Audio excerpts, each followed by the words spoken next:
여러분 안녕하십니까? CJB 아침 뉴스입니다. 방학이면 맞벌이 가정의 가장 큰 고민 가운데 하나가 아이들의 돌봄과 끼니 문제입니다. 정부가 이런 돌봄 공백을 메우기 위해 이번 여름방학부터 지역 돌봄센터 등을 통해 틈새 돌봄 사업을 시작했는데요. 점심까지 지원돼 이용자들의 반응은 좋지만 사업이 방학 직전에 시작되면서 정작 새롭게 필요한 아이들이 이용하기 어려운 경우가 적지 않습니다. 이민아 기자입니다. 점심시간, 아이들이 따뜻한 도시락을 하나씩 받아듭니다. 아이들이 좋아하는 돈가스에 여러 가지 반찬까지 든든한 한 끼가 차려졌습니다. 친구들과 둘러앉아 먹는 점심은 그야말로 꿀맛입니다. 아이들은 오전부터 센터에서 시간을 보내며 간식과 점심을 먹고 놀이와 체험 프로그램에도 참여합니다.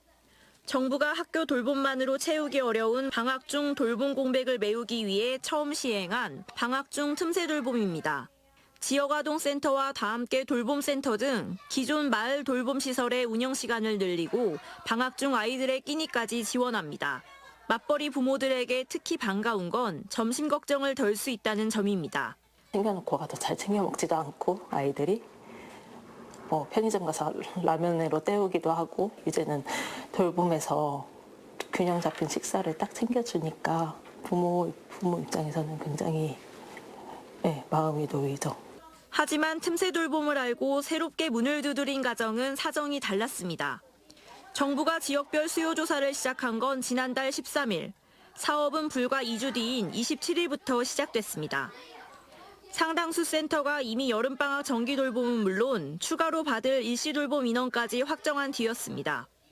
종사자 수의 한계도 있고 또 우리 이 공간에 대한 모든 기자재들이 또 수용할 수 있는 인원의 한계가 있어서 좀 아쉬운 부분이 있었습니다.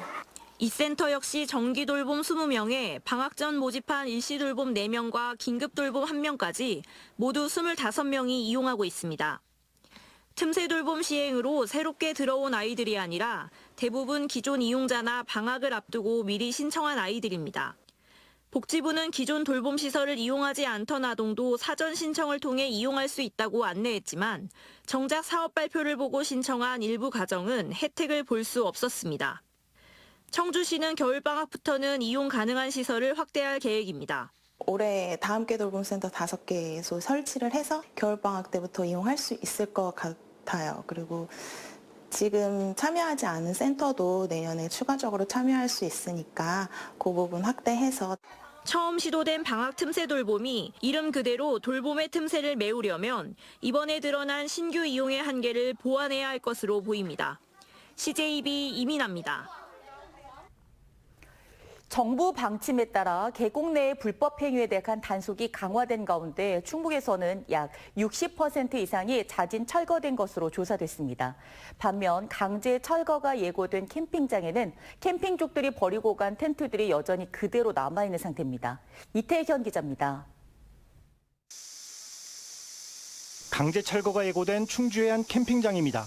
개고장이 붙여진 뒤 한 달이 지났지만 10여 개의 텐트는 여전히 그 자리에 남아 있습니다. 대부분 훼손됐고 텐트 안에도 쓰레기가 그대로 방치돼 있습니다. 사실상 버려진 텐트들입니다. 이번 주 금요일 충주시는 강제 철거에 나설 예정. 행정 대집행보다는 환경 정화 활동에 가까운 수준입니다. 반면 계곡 내 불법 설치된 평상들은 비교적 순조롭게 자진 철거가 이뤄지고 있습니다. 석 달 전까지 불법 평상이 놓여 있었던 충주의 한 계곡. 하지만 지금은 자연 그대로의 모습을 되찾은 상태입니다. 올해 초 전수조사 결과 충북 내 계곡에서 자릿세를 받거나 불법 평상 설치를 통해 음식물을 판매해온 곳은 170군데에 달했지만 지금은 이 중 지난주까지 105곳의 자진 철거가 완료됐습니다. 그러나 일부 업주들은 여전히 인터넷상에 불법 영업 행태 사진을 게시하며 막바지 피서철, 관광객을 끌어모으고 있는 가운데 지자체는 이번 달까지 철거 명령을 이행하지 않는 계곡의 불법 상행위에 대해서도 행정 대집행을 예고했습니다. 이달 말일까지 자진해서 철거하지 않으면 그 다음부터는 행정 대집행을 9월 중에 시행할 예정입니다. 한편 이번 주말 광복절 연휴를 맞아 도내 계곡을 찾는 관광객들이 많아질 것으로 예상되면서 각 시군은 현장에서의 불법 영업이나 점유행위에 대한 단속을 강화할 방침입니다. CJB 이태현입니다. 이장섭 청주시장이 특례시 지정을 위한 적극 행정을 주문했습니다. 이 시장은 어제 온라인 생중계로 진행한 모두의 주간 브리핑 회의에서 시민 공감대를 위해 다각도로 홍보하고 정부 움직임에 발빠르게 대응해야 한다고 강조했습니다. 이 시장은 지난달 열린 민선 9기 첫 충청북도 시장 군수회의에서 특례시 추진을 공식화했습니다. 청주 시외버스터미널 운영권 선정을 위한 대부 계약 입찰 공모에 기존 운영업체인 주식회사 청주여객터미널이 단독 응찰했습니다. 이번 입찰은 민선 9기 청주시가 터미널 현대화 사업의 구체적인 로드맵이 나올 때까지 매각 절차를 중단하고 기존 운영 방식을 연장하기로 한 데 따른 것입니다.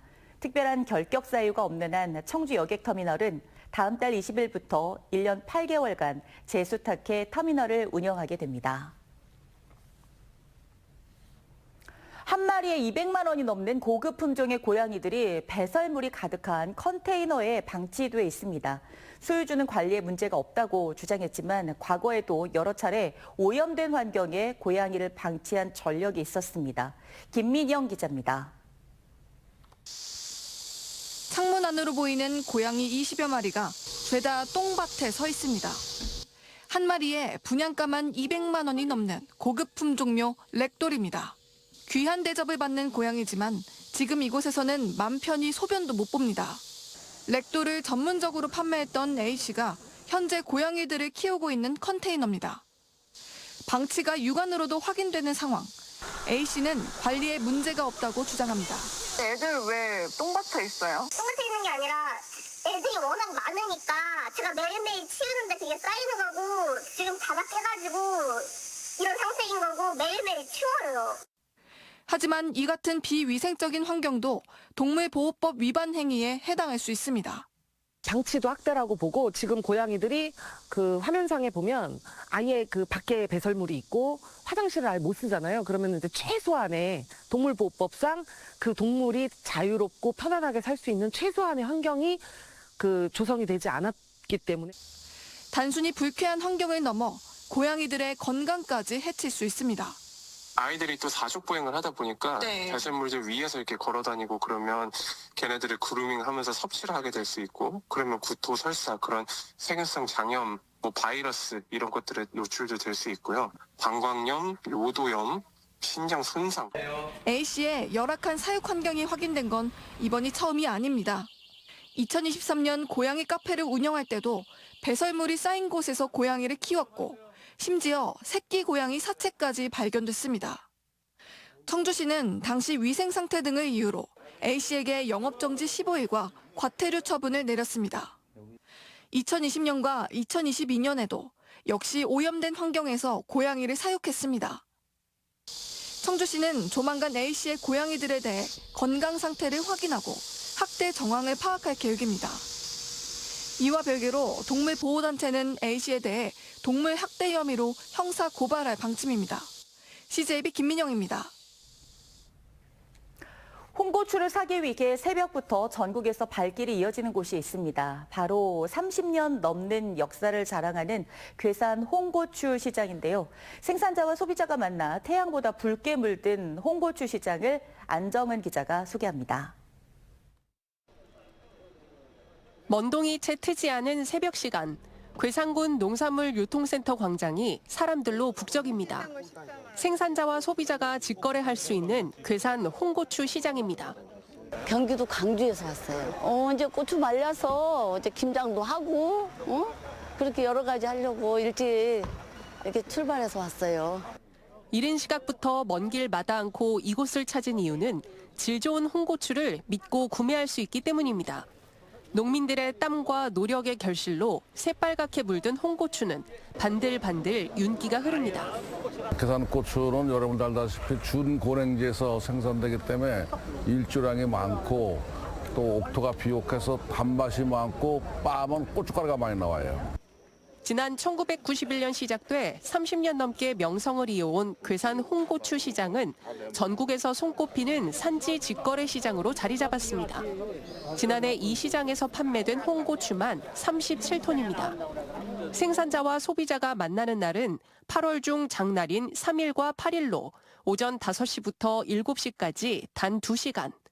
올해 가격은 지난해와 비슷한 킬로그램당 3,500원 선을 유지할 전망입니다. 올해 가격은 작년과 동일한 걸로 보입니다. 작황은 평년작 수준으로 봐요. 그런데 날씨 관계로 인해서 좀 평년작에서 후반기 생산은 좀 떨어질 걸로 봅니다. 괴산 홍고추 시장이 소비자에게는 합리적인 가격의 장이, 농가에게는 안정적인 판로가 되고 있습니다. 괴산 홍고추 시장으로 오세요. CJB 안정은입니다.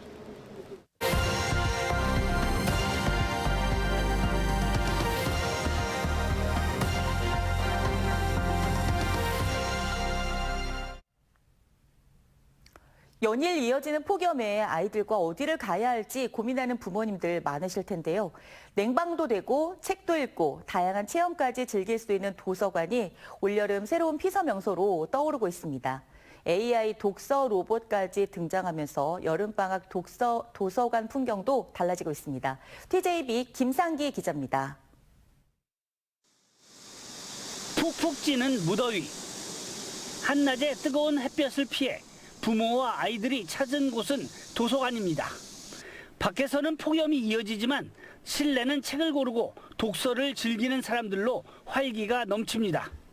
아이들이 다양한 책을 접할 수 있어가지고 습관을 들일 수 있는 기회가 되었고 너무 시원해가지고 일석이조로 더위도 피하고 책도 읽을 수 있는 기회가 되었습니다. 그림책을 펼쳐든 아이. 그런데 책을 읽어주는 건 엄마도 아빠도 아닌 AI 독서 로봇 루카입니다. 그림책을 인식한 루카가 등장인물의 목소리까지 표현하며 아이들의 몰입을 돕습니다.